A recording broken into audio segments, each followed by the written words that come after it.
Bring value, value, value, value. Don't try to sell them. Realize that the less you try to sell, the bigger your database is going to be. Write that one down. The less you try to sell, the bigger your database will be. Why do you think you guys are here today? If I was charging for coaching, we would not be here. None of you guys would know who I was. The less you sell, the larger your database is, which means what? The larger your database is, the larger your income is. The larger your database is, the larger your personal brand is. Know this. Introducing the original Blood Clot podcast, not PS. Soothing semantic.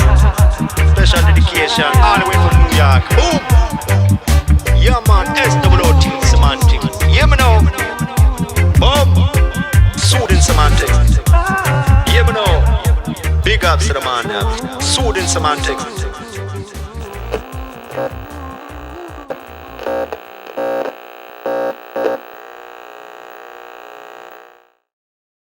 It is time, ladies and gentlemen. Today's podcast episode of Soothing Semantics is sponsored in part by Time for Luxury. You can check out their website at timeforluxury.com. It is an incredible luxury watch company. They will make sure to always find the watch you're looking for. Some of the brands include Rolex, AP, Patek Philippe, Hublot, Cartier, and Richard Mille, among many others. Today we have 2 watches for sale, 2 Rolexes, and we're going to showcase them. The Rolex Milgauss is in mint, pristine condition. Hopefully you can see what we're working with over here. Okay. Very, very nice watch. Nice green face. I'm going to place this down real quick. Okay, make sure I place it down nice and easy. I'm going to show a Nezel fancy Rolex watch. The Submariner black face, mint pristine condition, as you can see here. Okay, this is also available for sale. Make sure to check out the website. And that is all, folks. Welcome to another episode of Soothing Semantics. I am your host, Rafi Pinsky. Make sure to subscribe, like, share, check out my content, my Instagram at Rafi the Realtor. I'm on Facebook as well, so feel free to reach out. We have a very big guest today, Rickycarruth. Rickycarruth is a real estate coach. I've started following you only recently, brother, from a very close friend of mine, Itamar, good friend of mine from New York. He's a realtor as well. So he said, hey man, you got to have Ricky on the episode. So I went and checked your social media. Then I started binging your YouTube videos. Recently read your books. So that is awesome. List to Last and Zero to Diamond. So ladies and gentlemen, again, Ricky is a real estate coach. He's with, you're with EXP, correct? Yeah. And everybody's trying to promote EXP these days, with all the stock and everything. Yeah. So aside from the real estate coaching and real estate itself, what else would you say? Are there certain other things that you're working on, that you're doing? Well, really, I don't know how to classify myself. It's like I've been a real estate agent forever. I'm still selling properties. That's kind of my day job, right? And then I have all these little side hustles. So I got into writing books and speaking, everything like that. And, I just it morphed into all these other opportunities because of all the connections I made. So, when I started coaching, my thought was, how can I help the most people, right? And then it morphed into, okay, well, the way that you help the most people is by teaching every single person, or as many agents as you possibly can, everything you know for free. Because when I realized like the game of coaching of the $1,000 a month or for a course or whatever they're charging for, when I realized that everything on the backside of that paywall is really the same information you get for free just about anywhere else. And for the most part, it's really bad information, right? It really kind of, the mainstream coaching platforms out there really, and honestly, I don't even think the coaches are doing it with these intentions, right? But what they're teaching agents is really kind of killing their business there's a lot of success stories out there, sure, and everything works. But I think at the end of the day, I'm seeing it a little bit more and more, but I don't see a lot of coaches preaching the relationship aspect of the business. They're more so how to handle objections, close deals, and turn things around into your favor, when really you should be listening to your clients and trying to figure out what you can do to help them in their best interest, not your own. And that's how you build a really big business, right? That's how by actually going the opposite direction from a closing, a lot of times, it actually puts you in position to close a lot more deals, because then you gain their trust, and now they're doing multiple deals and referring multiple clients to you who do multiple deals. So I don't know. This is just, I didn't get any of the stuff that I talk about out of books and stuff. It's kind of just, what I've molded myself into from all the experiences and stuff over the last couple of decades. And then when I got into coaching, my intentions weren't, and, there's a lot of people pushing EXP and stuff, but if you notice, my channels aren't pushing EXP. And because that, it's a real polarizing company for really, I guess, good reason, because of the people that try to recruit others that are not that great at it, or pester people with it, and then they get a bad taste in the mouth, and then kind of close themselves up to the idea of what it really is, which is a breath of fresh air in the industry, right? It is the greatest single, company that has come along. And that's why they're like they quietly started taking over. Now it's pretty evident they're on their way to complete domination. But you don't see any of that on my channels, because I've got a much bigger purpose. That's not what I'm here to do. That's just a side project that I didn't know I was going to get into until I realized that I didn't want to be at Remax anymore. I thought I'd be with Remax forever. So long story short, through building my brand of free coaching has created all these different opportunities to build other businesses, right? So I'm getting into mortgages, which is a massive, massive, massive, like I didn't realize how, I knew that there was something there, but I didn't realize the magnitude of it. And I knew the magnitude of it. I just figured there was so much work that went into getting yourself in a position to capitalize, right? And so through the connections I've made, we've created a very simple path to capitalize off the mortgage industry. And it's going to be, that's the thing I'm the most excited about, is that venture. So you're starting your own mortgage company, essentially? No, we JV'd with one of the largest mortgage companies in the country, right? So we formed a partnership with one of the largest mortgage companies out there. We're still, the deal is done. We're still putting together all the finer details, but the deal is done. And so, I guess I can't say a lot about it because it's not, we haven't necessarily launched, but it's going to be massive, right? So we created a scenario where, like we see more than half of the mortgage business being referred by agents out there, and the agents get nothing for it, nothing. They don't get money. They don't get referrals. Like lenders are scared to refer business to a agent because, they're scared that all the other 8 agents that refer them business will get mad. So they don't refer any business because they don't want anybody to get upset with them. We have to refer it to somebody. What happens if someone says, "Hey, Mr. Mortgage Guy, I need a realtor. Where do I go?" I mean, they're probably gonna. I don't know. I don't know that mortgage guys get a whole lot of that. I'm not sure, right? I don't know. They're not giving them to me, and I don't know any other agents that are getting like leads from a mortgage guy. So how does this partnership benefit you, and how does it benefit the mortgage company? Well, and again, we're still like, I don't know that I'm there yet to where I can divulge, right? But it's going to be very lucrative for agents. It'll be very lucrative for everybody involved, right? It'll turn this. We looked at it and we saw, okay, agents are giving out most of the business, really not getting anything for it. What can we do to create a scenario where the agents actually win in that scenario and give us all their business, right? Because if we could figure that out, then we could more than likely have one of, if not the largest mortgage brokerage, mortgage company in the country. And so that's what we're in the middle of doing. Like, this has been about a year in the making from the first conversations. And like I say, this is the thing that I'm most excited about. So, you know, around the first of the year, we'll be pretty much in launch mode. But we already have, we already have billions of dollars worth of loans lined up.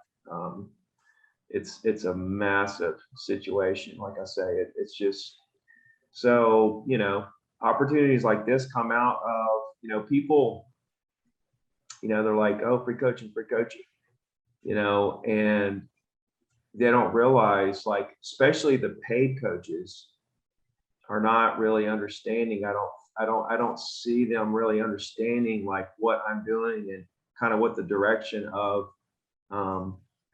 this new world that we're in, whereas, they're looking at their coaching business, and I'm looking at, multiple businesses, different industries, and all kinds of things that could spin out. That's kind of like being a real estate agent. You get out there, you work, you get a listing, and then you close the deal. Then you work to get another listing. You close the deal, then you work, and you continue on this cycle of working, right? And there's so many businesses and opportunities out there, whereas you do a one-time deal and you get paid forever. There's so many businesses like that. And so, yeah, you have to sell properties, to pay your bills, now, but you should be working on some businesses that you make a one-time sell and get paid forever. And so, well, that's truthfully what I'm trying to do with this podcast. Aside from the fact that I actually love doing it, I'm trying to set up a YouTube channel, which will hopefully, through ads, affiliate links, all these different, methods, can hopefully get paid, can sign agreements for a year, for 2 years with companies to, to do that. So that's part of my, that's a side project for me. Yeah, absolutely. And that when you get the affiliate money, you get the sponsorship money, hey, that's just going to pay the bills, really, right? Where you're going to find that big money is, that's like me with the free coaching. Like, I make enough money to pay the bills off of affiliates and sponsorships and all the stuff you're talking about, right? So I get paid in that fashion from the free coaching business. But then where the big money is where you find all these spin-off businesses from the connections you make from building that personal brand, right? And then so, like, you make the connections through the personal brand, and then you turn around and through the following that you build. So it's a dual purpose. It's like you're making connections through building this brand and people finding you on your podcast, and then you turn around and you see these huge opportunities, within these connections that you've made, and then you turn around with this great opportunity and a following of people, right, that love you, that you brought so much value to, that would love to do business with you in this new venture, with whatever it may be. Gary Vee, he is the master of this, right? He's like the Don, man. He's like the godfather of this. Just building up, an audience, bringing so much value that people are just dying to do business with him or be around him or invest in him or whatever. And now, boom, he comes out with a business or some kind of idea, and bam, he sells his book, by the thousands, and NFT projects and business ventures, and he just has so much clout because of how much people love him to death because of all the value that he brought. And he's able to spin off so many businesses through connections he made on social, and then leverage the following. So that's the way of the future, man, is doing that. Maybe some of these paid coaches just want to stay in their lane, just be a paid coach forever. They don't really care to have a big following or, make a huge dent in an industry or, divulge into different businesses and, do different things. I don't know. It's kind of like I said, going back to being a real estate agent. Some people just, they're happy just being an agent, and they'll just be an agent to the day they die. That's great. That's, it's whatever makes you happy, I'm not built like that, I mean, it was like roofing, real estate, coaching. And now it's like, I'm wanting to take coaching to another level. I'm about to start certifying coaches under me to do one-on-one coaching for free with agents. There's always another level, right? You always got to be kind of trying to be more, I mean, I feel like I'm trying to innovate new ways to bring value to agents, right? And I mean, if I feel like if I would have been into a more general niche, I would have millions of followers, like millions, right? Whereas I have hundreds of thousands instead of millions. And I'm okay with that, right? Because,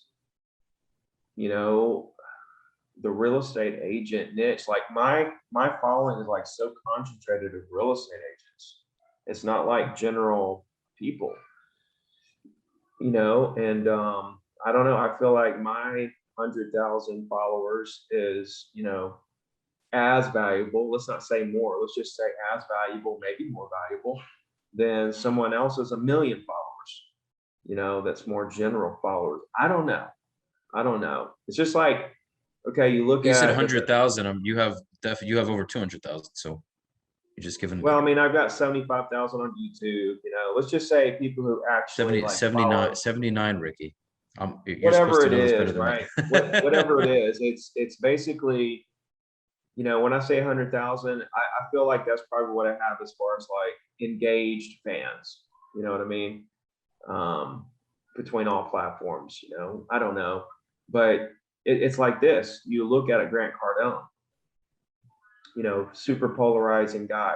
Some people love him to death. Some people hate him. And, I love his hustle.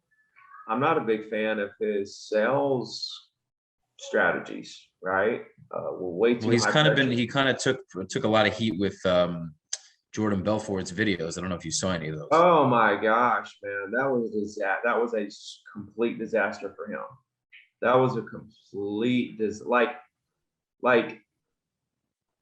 some people say he can be kind of a bully, Grant, right? And so, when he's talking to someone, he can be a little bit overbearing and aggressive and more of a bully type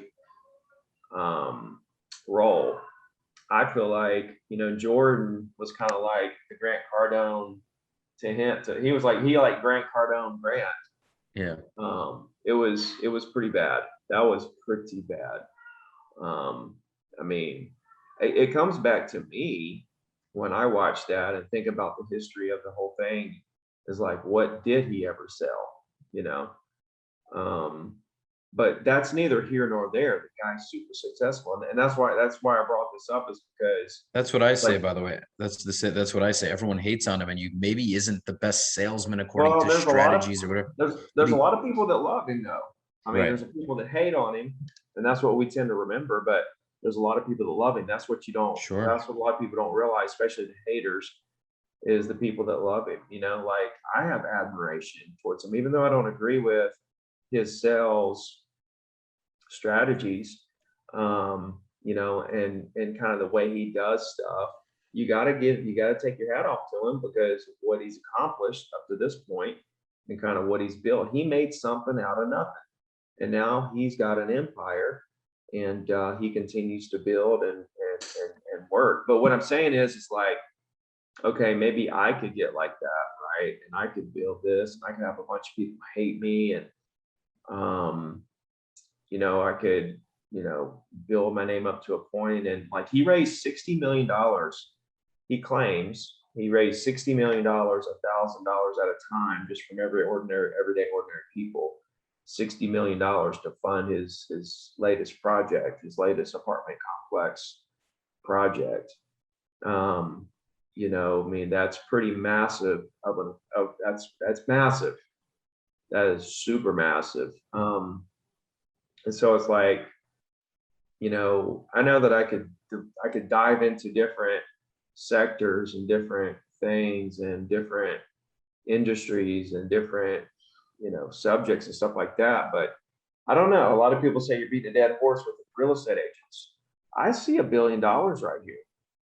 I mean, I see billions sitting right here in the real estate agent niche. So I'm just going to keep my eyes on the prize and just continue helping agents, continue trying to build my name there in the industry, trying to innovate ways to help agents even more and more and more, and then the more and more businesses and platforms I build, right, on the back of this real estate agent niche, right, the more ways people will have to do business with me that, that love the way that I do business and handle myself. All I can do is be myself. And if like being myself is too nice of a guy, and if I was a little bit more, if I was a little different, a little more aggressive, let's say, and that would get me to where I want to be quicker in terms of success. I don't know. I think some people are scared to be themselves. I think that I'm just being myself, and everybody has a different journey and a different path. So I believe that I'll get where Grant is what, 52? He's over 60 already. Is he? Yeah, I think he's 62. He's over 60. Okay. I knew he was a two something. Two. So 62. Okay. So that's 20 years. Okay. Will I be further along than where Grant is at when I'm 62? I would say without a doubt in the world, I would be light years ahead of where he was. However, it's a different time. Technology's further along. You're saying monetarily? Because that's a big jump. He's already worth $1.5 billion, supposedly. Yeah, absolutely. In 20 years, there's no doubt. Wow. There's no doubt. And a lot of that wealth, I mean, you break that down, I don't know. I don't know. He has $2-something billion worth of apartments. I guess he raised $500 million to buy it all, and then he owns the other, right? I guess that's how that works. I don't know. No idea. But at the end of the day, absolutely. 20 years, $1.5 billion. Sure. Yeah, you have a lot of time. But he's also more so than that, though, for me, it's about, okay, how many people love me? Probably more than him, because you come off a lot more easygoing. You're more you're less flashy. You're not driving around in a Rolls going, hey, look at my jet. You're just more like relationships over transactions. You have a very down to earth mentality, which actually I liked a lot, because a part of me really likes and you don't seem like you're soft either. You seem like you're very bullish and you're going to get shit done. But at the same time, you have a relaxed demeanor where you agree to give me the time and I don't have any notoriety, where a lot of other people would be like, hey, I don't have time. I'm too busy. You got to pay me $10,000 an hour, blah, blah, blah. Which I get also, but you make that time. And I mean, no other guest has ever charged me to come on, even if they had some notoriety. It's always been free. But some people are difficult. I had this other guy I've been trying to get on. He just said, I don't have time right now. And I said, oh, if I was Joe Rogan, you'd probably agree. He's like, oh, okay, well, if we're going that route, then it'll be 10,000 for the hour. I said, okay, we'll touch base. I'm definitely not doing that. Right. You know what I mean? So at the end of the day, I've realized also with podcasting and numbers, the reality is the more notoriety and fame you have, the easier it is to get bigger name people. It's just, there's partially ego involved, but it's also for them time spent. If they see you have a small channel, they might not be wanting to give the time. For me, ultimately, thank God I've been able to get a lot of very, very cool people. I'm having a lot more on very soon. For me, it's the consistency. I think when people who have a much bigger name than me see that I've never missed an episode since I started, and I'm really just trying to move it along and grow it, even though it's early, I think that's where I've been able to get the people I've been able to get to a large degree. Anyhow, I think for you just gave me the time, and I appreciate that. I don't know if there was any real thought involved. Like what? No. No, I pretty much try to say yes to as many things as I can. How do you have the time though? That's what's crazy. How do you find the time? Well, I have a schedule book, right? So right here, just write it in there, and then that's that. Yeah, but how is it not completely full? Well, it is. I never get everything done. And that's probably a downfall. Like right now, I need to be really focusing on, I've got my mortgage test coming up I need to study for. I've got the new 60-day challenge that I'm working on that I want to release mid-December. And I would like for it all to be done December 1st. That way I can kind of tweak it for a couple of weeks before it goes live. So I really need to be, I should clear my whole calendar and just be nothing but working on those two things, but I made a huge mistake and I put a post out last week and I said, DM me if you want me to do a Zoom call with your team or entire office. And I literally booked like 25 Zoom calls with teams and offices all over the place. So like kind of scattered out over the next 3 weeks and stuff. So it's taking up a lot of your time, but listen, hopefully there's so much to gain from that. I mean, I think a lot of people wouldn't do that, but the reality is hopefully it can bring you a lot of referrals. You're building your brand, you're building your Instagram, you're probably more people are going to buy your books. I mean, you're getting yourself out there. Yeah. That's like I do the events, right? So we did like 7 or so events this year, Zero to Diamond Tour, and they were all free for agents. And I paid some of these. I paid like $5,000 or $10,000 out of my pocket to do. So we're doing 4 next year, and those events are free. That doesn't mean that if I don't bring in a big speaker like a Gary Vee or something that I won't charge, but as long as it's low speakers and low costs, and it doesn't get crazy, I'm going to keep it free even if I'm losing money, right? How much is he going to charge? How much do you think Gary Vee would charge you? I think he charges $100,000, something like that, 150. Speaking of Gary Vee, because you mentioned his brand, he is I like you said, the Don. I mean, it took him years to get to even the foundational level he is now. He didn't just throw it out on the internet and he popped off and everything became, for years and years and years, nobody knew who he was. He says this all the time. And he shows me older videos and everything. I mean, so that's what really motivates me. It's like even nowadays, people tend to get big faster, but I'm not looking at it like that. Like I can start having, between you and I can start having, these half-naked women on my episodes, and people would probably click on them faster. But I'm not going to cheapen my brand and just do something that's not the kind of episode I want to do. That's just not the kind of channel I want to be having. So if it means that it's going to take me 2 years more to actually build a larger following and not do that kind of content, I know without a question where I'm going. It's just not what I'm going to do. I'm willing to sacrifice that. It's, a lot of people, I think they'll do whatever it takes to grow a big following as fast as possible. And I think that totally, Gary Vee says this all the time. He said, it's just, you got to play the long game. Talks about it all the time. And that ties into relationships over transactions. When I watched that video that you posted about Tom Ferry's assistant or whoever he was, some guy who works for the company, and he was just saying, forget about relationships, just focus on whoever's ready to go right away and get the deal done. It was just this very sharky, cutthroat, just don't give 2 shits about the client. They don't care about you, yada, yada, yada. Hello, welcome to Mike Ferry TV. I'm Ron Cronin. Some real estate agents spend a huge amount of time building relationships with prospects.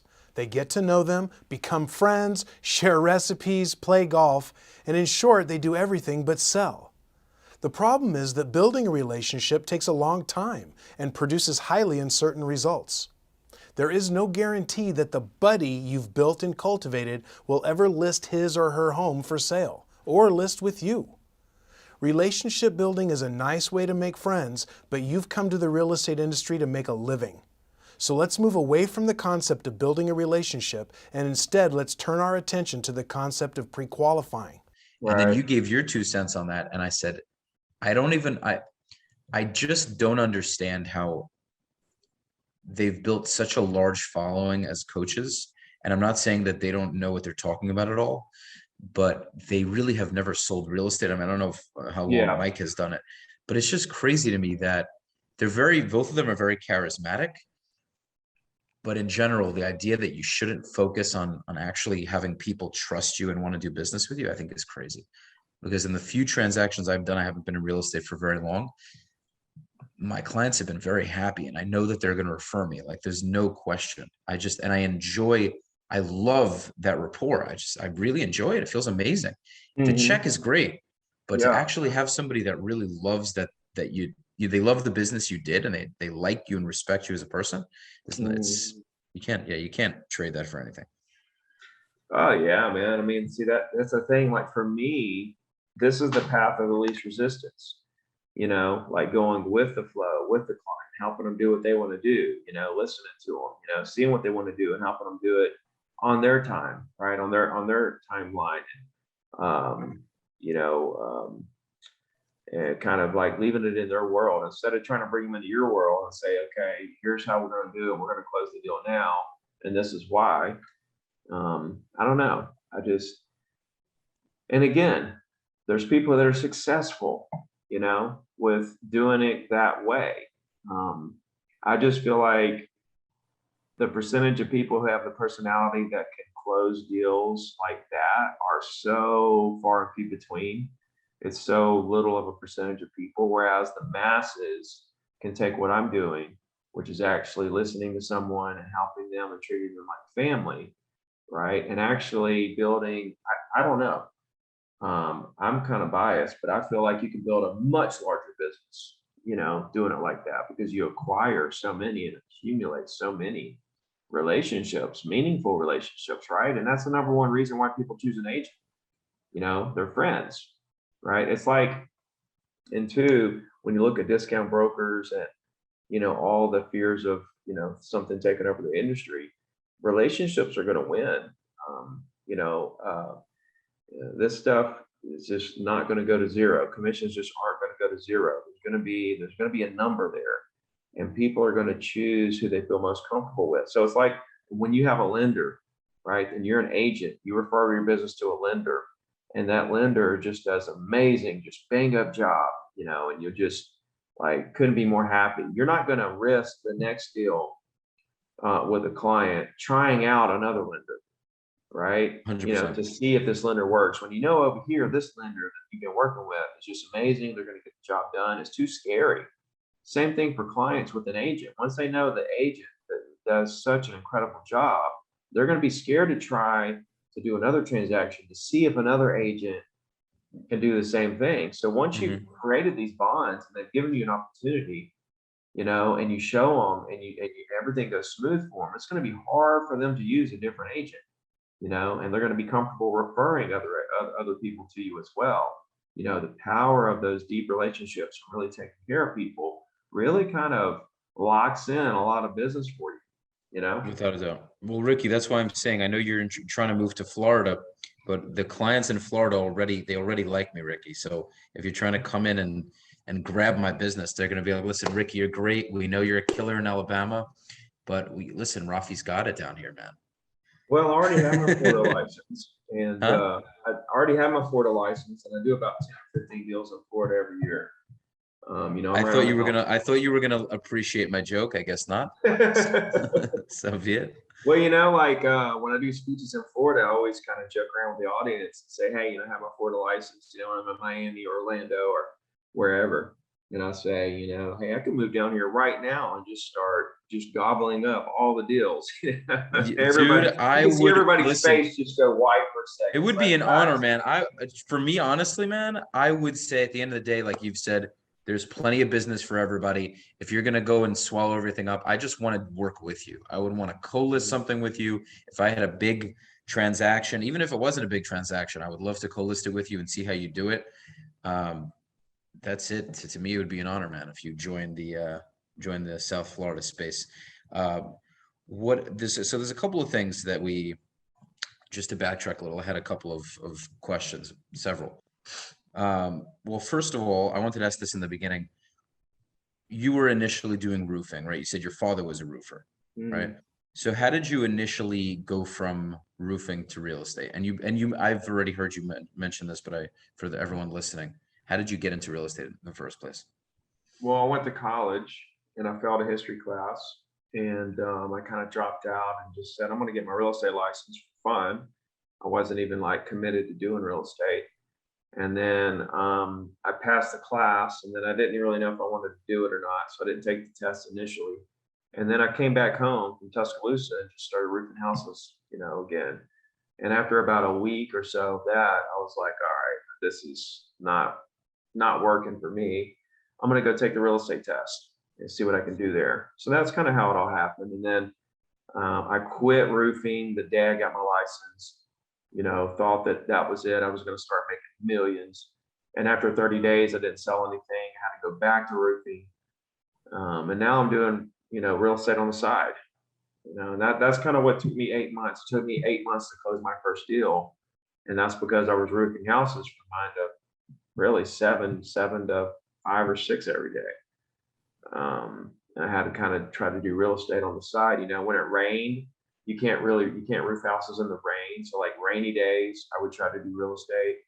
And then, on the weekends when we weren't working, I would try to do some real estate and stuff, but it was a slow go, but I saw all these other agents crushing it, and I was just like, if they can do it, I can do it. There's no doubt. So I just hung in there, man, like a rusty fish hook. I just didn't give up. And that's really been, the reason for everything, right? It's just not giving up.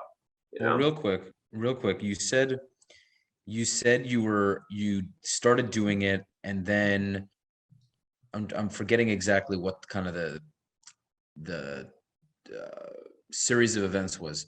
You started, then you said you made like $1 million, and then you stopped. Like, what exactly happened? So once I sold my first property, after 8 months, then I started closing 2 a month. Well, then the market exploded. That was 2002 when I got into business, 2003, 2004. And so 2003 and 4 was the year that everything like doubled, like prices literally doubled overnight. Like within like a year and a half to 2 years, everything had doubled. It just exploded. And because of that explosion, I made a lot of money. I was just kind of in the right place at the right time. However, I didn't realize that this was a cycle and I needed to prepare and kind of get ready to take advantage of the downturn, right? I just kind of like, in my mind, it was just going to always explode forever. And prices were never going to go down. So, things went down 50%, And so, yeah, when the market crashed, I had invested a lot of money into properties to flip and, bought a bunch of different things and just got myself in a bind. A lot of debt, couldn't resell the properties. It was just a bad, put myself in a bad situation. Really similar to what Zillow just went through, right? They bought a lot of stuff, knowing what they did was smarter than what I did. They stopped buying before things started coming down. They're going to take their loss, which would have been a much larger loss if they would have kept going.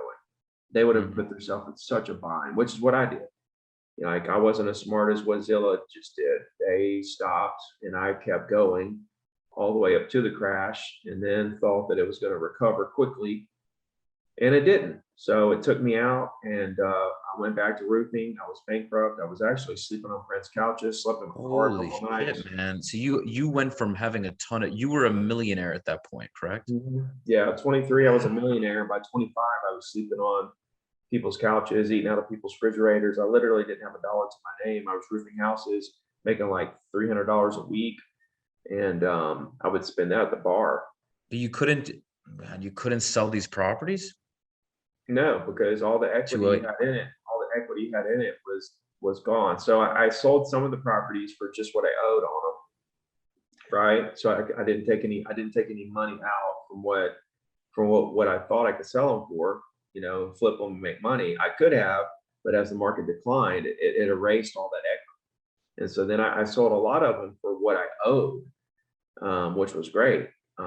I got out of that debt, but then there were some that I couldn't sell them fast enough to recover the debt. And so I became upside down on a couple of them, right? So it was a mess. And then I used the cash reserve I had to kind of hang on to those properties. thinking the market would have, I thought it was going to return and recover quicker than it did. So, I depleted all my cash reserves trying to hang on to everything.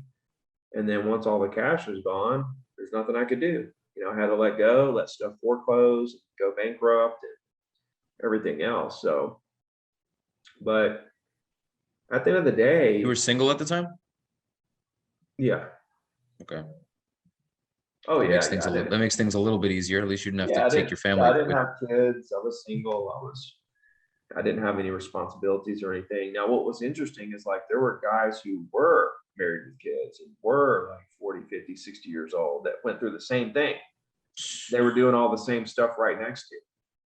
And so because of that, that's what made me feel so fortunate about that moment in time, because, that I wasn't them starting over at 50.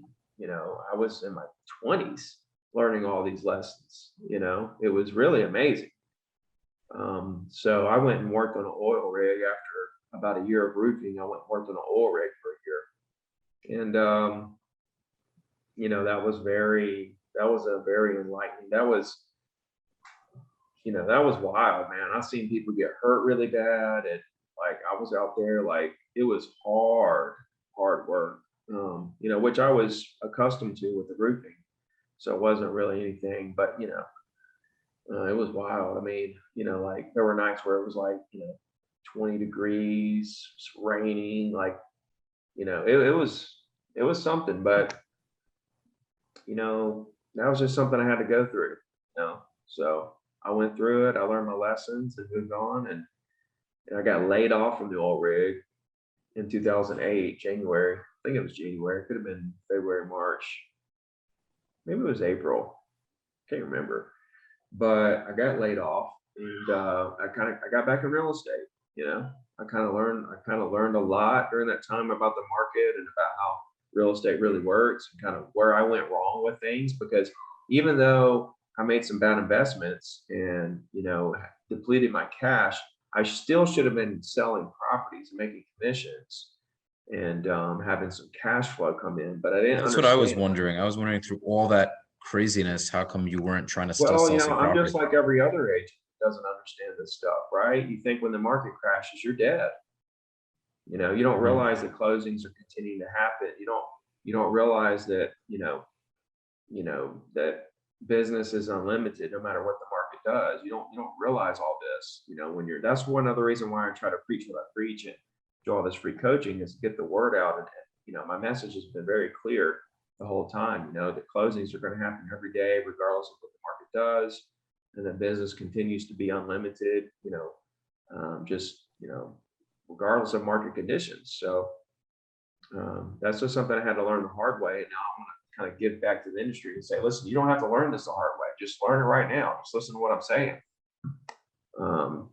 But hey, it's all good, man. I once I learned that, then basically nothing can really take you down at that point, because that you've got job security forever.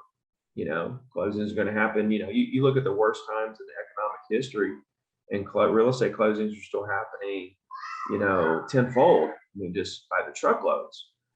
So, it becomes a very, safe place. Real estate is one of those like jackpot of careers, where like, you don't have to worry about the market. Some careers you do, and if you have a job, you fear getting laid off, this, that, and the other. I don't see anything that can replace agents. Our commissions may get adjusted some, but still it's always going to be very lucrative, and there's always going to be job security, Well, you know what it is, Ricky? I think I agree with you 100%. At the same time, the caveat is, as much as there are closings every single day, and there always will be, there are agents that will not be a part of those closings for various different reasons, because they're not in the game. They're part-time. They show up at 4 in the afternoon. They don't make phone calls. Yeah. I think that's the reality. Yeah. Huh? That's their fault. Oh, without a doubt, that's their fault. And me as a new agent, like I said, I'm not sitting here saying I've closed a million deals. At the same time, though, I am doing what people like you, my coach, who I do pay, the things that you guys are saying to do, I'm implementing on a daily basis. So for me, I mean, I do believe in God. Ultimately, if God doesn't want me to see as many closings as I want to see, then anything's possible. But I'm doing my due diligence. I'm doing what I need to do. I make phone calls Monday to Friday without fail. I usually make phone calls on Sunday as well. I'll do so, Sunday is kind of like, it's not a full-on work day always, but I'll definitely, if I have showings to do or I have a listing to go on or whatever it is, I'll definitely make follow-up calls. But Monday to Friday, I'm in the office generally 8 a.m. to 8 p.m. And I really never miss a day. Like I'm consistent with it. I make my calls every morning. So that's really what it comes down to. I think it's just, and I love what you said about the first year. You did that video on first year agents when you were interviewing somebody and they had a certain goal of what they wanted to do. And you said the first year is the foundational stage. Don't expect to be making $1 million your first year, and that really hit me. And I would think I was realistic about that, as like, I didn't necessarily need to hear it because I was delusional, but I needed to hear it to reassure me that somebody a lot more successful than me had that understanding. And it was like, okay, nice, Yeah. No, yeah, it's crazy how, first year agents have things so twisted, about how. Oh, and real quick, you also mentioned that when they close something very early, that's what often screws them over, because they have that expectation going forward. And then if 4 or 5 months they don't close anything, they quit because they're like, oh, what the hell happened? I thought it was going to go that way and it didn't. So it's as if in a certain respect, it's even better to have to wait a little while, because it's, you earned that 6-month close or that 8-month close. I see it over and over and over, I watch that same movie replay over and over and over again. So it's like making calls, when you're making cold calls or even just warm calls or any kind of calls, there's only a handful of different outcomes of the call. And when you've made thousands and thousands of calls, you understand, there's only so many different directions the call could go. And then you kind of, and I've gotten to where as soon as somebody picks up, I can hear their voice and what they're saying and how they're saying it. And I know exactly how this call is going to go. It's the same thing with these agents. There's only a handful of different scenarios, that's going to happen with an agent. They're going to come in and crush it quickly and just keep crushing it. It's going to take them a while and then they crush it.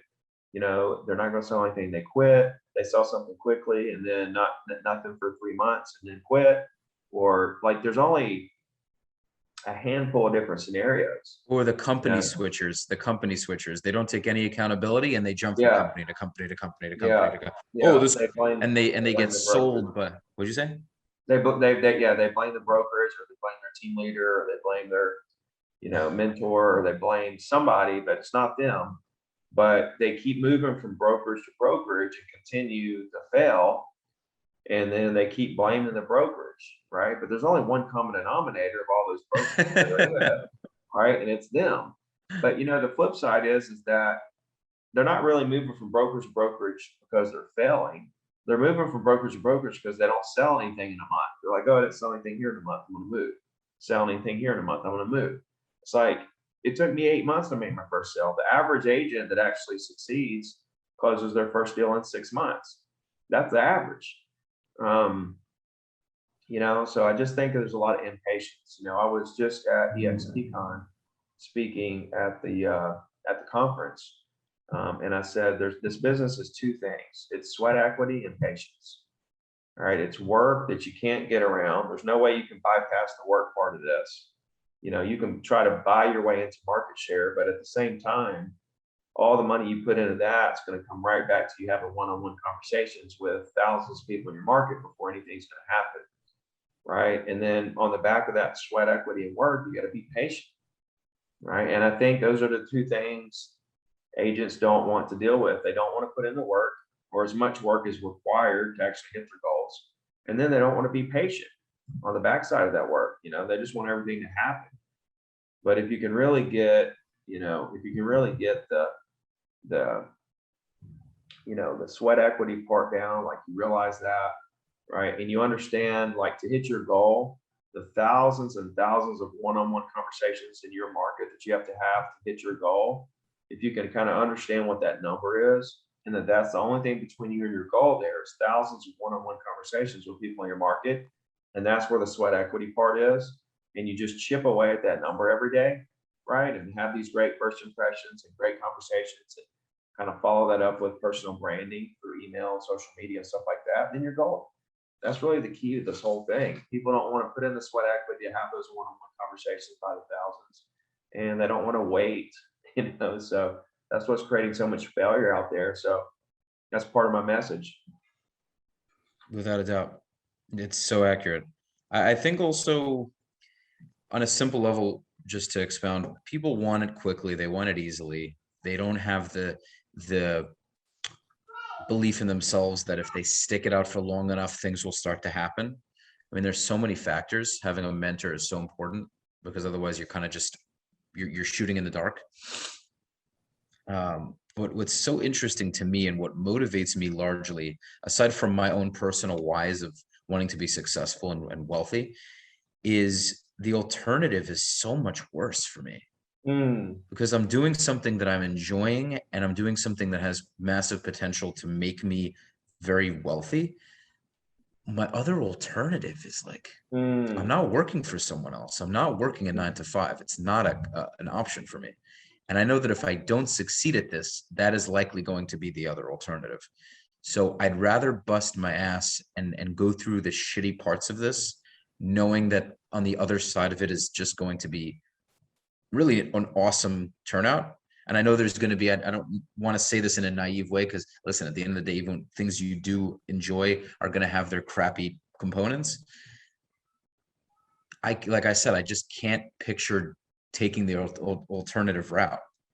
That is what scares me to not even think about doing something else. When I say doing something else, obviously, once I succeed at this, I want to venture out into other things, more real estate investment, hopefully development, God willing, coaching, when I feel I have the credibility to do that. But I'm not going to start dabbling in 10 different things right now. I need to focus on becoming a good realtor, a great realtor, an excellent realtor. My podcast for me doesn't take up a lot of time because I have an editor, so he does all my work for me. I delegate that to him. So that's takes up very minimal time.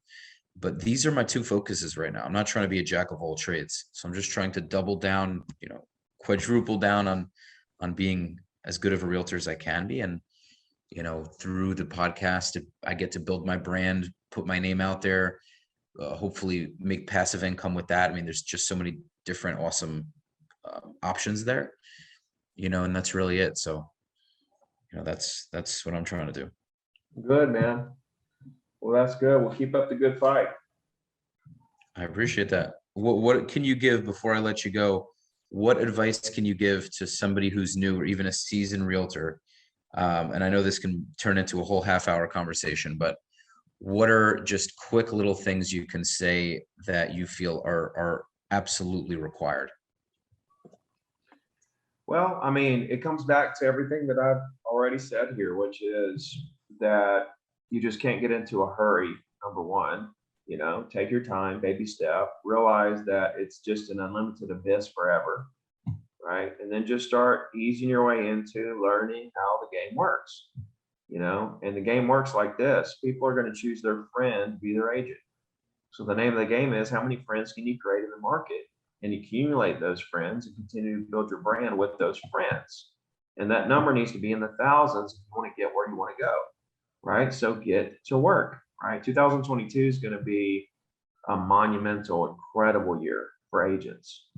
Market's going to level out some, inventory is going to come up some. It's just going to be a very, very monumental, great, powerful year for agents. And, those who are going to, the same agents who this year said, inventory's, low and it's a tough year. Those are the same agents that are going to say next year, too much inventory, right? They're going to say too much inventory. The market's tough.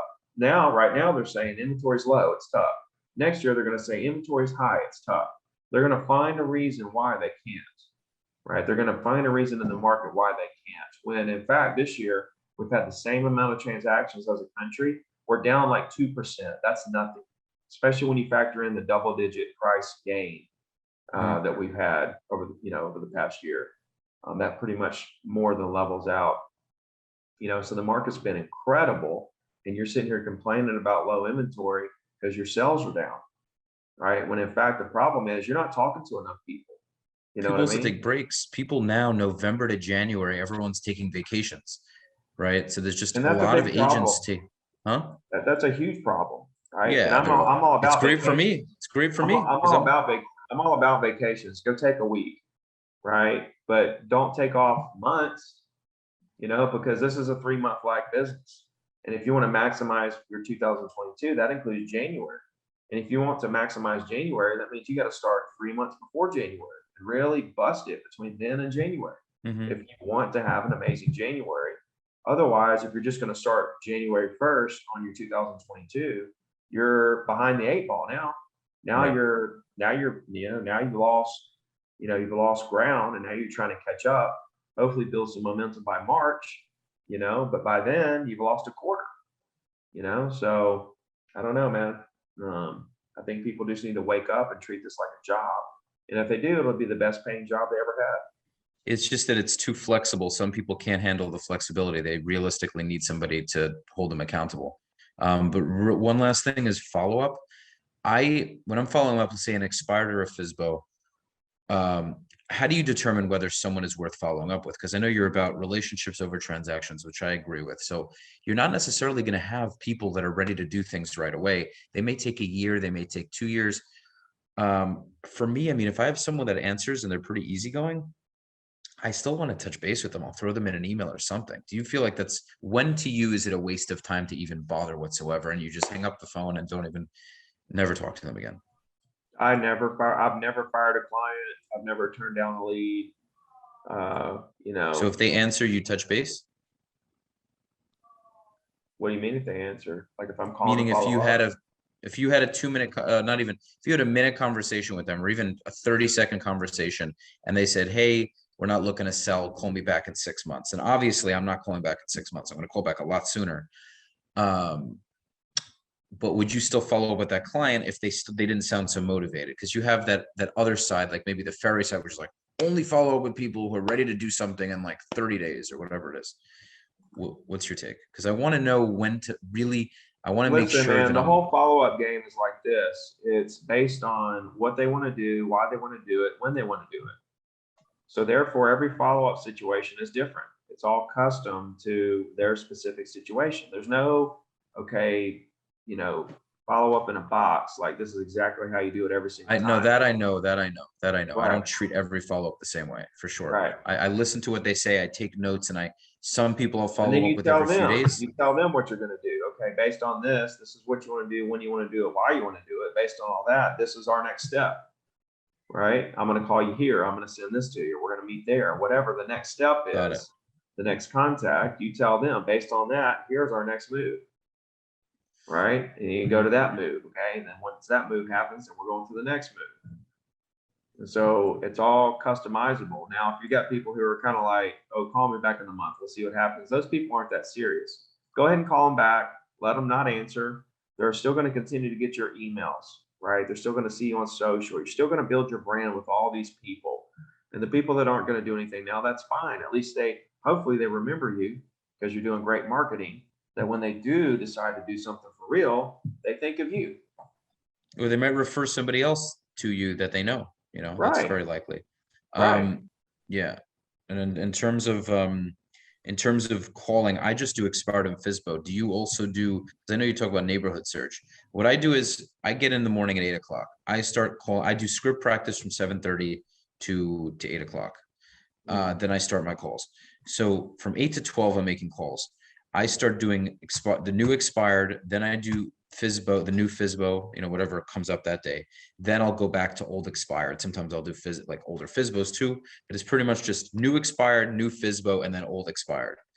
And then at 12 o'clock, like 12 to 1 or however many follow-up calls I have, I'll make all my follow-up calls, and then I'll do all that. And then obviously if I have listing appointments, showings, et cetera, I do all those things as well. And if I don't have any of those, I just keep making calls. What do you suggest I maybe do as well in addition to that, meaning call wise, specifically call wise. You think that's good? Sounds good. Sounds good. You're hitting old expires, new expires, geos for sell by owners. Is that what you said? Yeah. Yeah. I mean, what else is there? Internet leads. I don't know. There's a million different things, right? I mean, I don't know. I have my dialer, I have Vulcan, and you talk As about that. long as you are initiating conversations, right, at as much as you can, you're pretty much maxing yourself out. You know, Okay. as long as those activities are maxing out your number of conversations you're having every day, you know, that's it. That's as much as you can do. Now it turns into sweat equity and patience. Yeah, it's already coming. It's starting to bubble up. I'm filling the pool up, starting to bubble up. I have a nice group of follow-up clients that I keep in touch with every week. They remember my name now. They have my number saved. They say, "Hey, Rafi," you know, whatever. I've built a nice, you know, several sentences of notes just from different dates. Their dog's name, that this, that this. Oh, how was your mom was in surgery? How was that? How you were doing that? How was your trip back to blah blah blah? And like I've really, I think I'm getting closer to closer, God willing, with a nice like group of them already. So Cool. yeah, I'm glad. I appreciate the reassurance. Ricky, thank you so much for coming on. I really appreciate it. Yeah, man, enjoyed it, bro.